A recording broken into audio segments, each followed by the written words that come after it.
भक्तामर स्तोत्र और रोगों का उपचार। भक्तामर स्तोत्र एक परिचय। भक्तामर स्तोत्र आचार्य मानतुंग द्वारा रचित जैन धर्म का एक प्रमुख पाठ है। इसमें 48 काव्य होते हैं।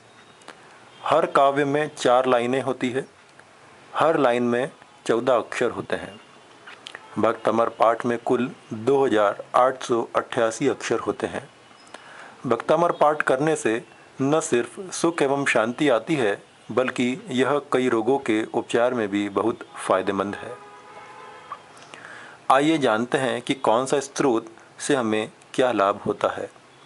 स्तोत्र 1। जीवन में चल रही सभी उथल पुथल गड़बड़ियों का नाश करने के लिए इस स्तोत्र का जाप करना लाभकारी होता है। स्तोत्र 2। सिर संबंधी सभी बीमारियों जैसे कि सर दर्द आदि में इस स्तोत्र का जाप करना लाभकारी होता है। स्तोत्र 3। आँखों की दृष्टि कमजोर होने पर इस स्तोत्र का जाप करना चाहिए। स्तोत्र 4। पानी में डूबते हुए व्यक्ति को बचाने, अंगों में भरे पानी जैसे रोगों में इस स्तोत्र का पाठ बहुत लाभकारी होता है। स्तोत्र 5। आँखों संबंधी बीमारी जैसे मोतियाबिंद, आँखों से पानी बहना आदि जैसे रोगियों को इस स्तोत्र का पाठ करना चाहिए। स्तोत्र 6। इस स्तोत्र का जाप करने से बुद्धि में वृद्धि होती है। यह स्तोत्र बच्चों के लिए बहुत लाभकारी होता है। स्तोत्र 7। शरीर से किसी भी तरह के सर्प के जहर को निकालने के लिए यह स्तोत्र लाभ प्रदान करता है। स्तोत्र 8। सभी तरह की मुसीबतों में यह स्तोत्र लाभकारी होता है। स्तोत्र 9। संतान प्राप्ति की चाह रखने वाले सभी दंपतियों को इस स्तोत्र का पाठ करना चाहिए। स्तोत्र 10। किसी भी तरह के जहर को शरीर से निकालने में यह स्तोत्र बहुत लाभकारी होता है। स्तोत्र 11।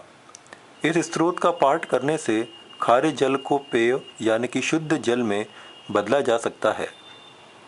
स्तोत्र 12। पति पत्नी के संबंधों में सुधार के लिए यह स्तोत्र बहुत फायदेमंद है। स्तोत्र 13। सुखद एवं निर्विघ्न यात्रा के लिए इस स्तोत्र का पाठ करना चाहिए। स्तोत्र 14। शत्रु पर विजय प्राप्त करने के में यह स्तोत्र बहुत लाभकारी है। स्तोत्र 15। जीवन में सम्मान प्राप्त करने हेतु यह स्तोत्र बहुत लाभकारी होता है। स्तोत्र 16। आग से जलने पर इस स्तोत्र का पाठ करने से राहत मिलती है। स्तोत्र 17। पेट में गैस अथवा गैस संबंधी बीमारियों और आंत की बीमारी वाले रोगियों को इस स्तोत्र से लाभ होता है। स्तोत्र 18। दृष्टि संबंधी विकारों में यह स्तोत्र बहुत लाभकारी होता है।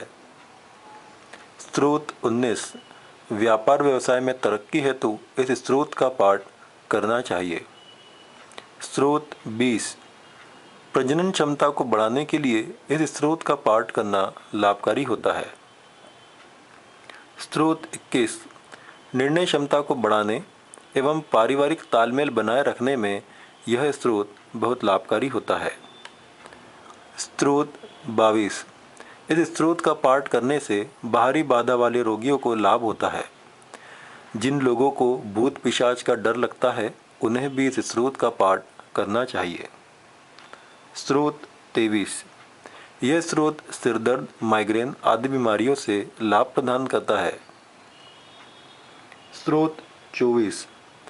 चक्कर आना, सिर घूमने आदि जैसी बीमारियों में इस स्तोत्र का पाठ करने से रोगी को लाभ होता है। स्तोत्र 25। जिन्हें बार बार नज़र लगती है, उन्हें इस स्तोत्र से बहुत लाभ होता है। स्तोत्र 26। गर्भावस्था में तथा शिशु के जन्म के समय के दर्द में यह स्तोत्र लाभकारी है। स्तोत्र 27। शत्रु पर विजय प्राप्त करने, शत्रु के हौसलों को पस्त करने में इस स्तोत्र का जाप करना चाहिए। स्तोत्र 28। सफ़ेद दाग, कुष्ठ रोग वाले रोगियों के लिए यह स्रोत बहुत लाभकारी होता है। स्रोत 29, नशे की लत जैसे भांग, अफीम आदि में यह स्रोत बहुत लाभकारी होता है। स्रोत 30, घर में सुख समृद्धि के लिए इस स्रोत का पाठ करना चाहिए। स्रोत 31, त्वचा संबंधी सभी बीमारियों में यह स्रोत फायदेमंद है। स्रोत 32, दस्त एवं पेट संबंधी सभी विकारों में इस स्रोत का पाठ करना लाभ प्रदान करता है। स्रोत 33, सभी तरह के बुखार में इस स्रोत से लाभ मिलता है। स्रोत 34, इस स्रोत का पाठ गर्भावस्था में करना चाहिए, इससे गर्भपात होने की आशंका नहीं रहती है। स्रोत 35, इस स्रोत का जाप महामारी, अतिवृष्टि, अल्पवृष्टि, अकाल आदि में करना चाहिए। स्रोत 36, शेयर मार्केट एवं वायदा कारोबारियों को इस स्रोत का पाठ करने से लाभ में वृद्धि होती है। स्रोत 37, धूर्त, चालाक, क्रूर व्यक्तियों को काबू करने में इस स्रोत का पाठ करना लाभ प्रदान करता है। स्रोत 38, इस स्रोत का पाठ करने से नशे में धुत व्यक्तियों और जानवर को काबू करना आसान होता है। स्रोत 39, मार्ग भटकने की स्थिति में इस स्रोत का पाठ करना बहुत लाभकारी होता है। स्रोत 40, आग से डर लगने के समय इस स्रोत का पाठ करने से लाभ मिलता है। स्रोत 41, इस स्रोत का पाठ करने से भी सभी तरह के जहर से बचने में लाभ मिलता है। स्रोत 42, इस स्रोत का पाठ करने से युद्ध से बचा जा सकता है। स्रोत 43, सभी तरह के भय पर विजय प्राप्त करने के लिए इस स्रोत का पाठ करना चाहिए।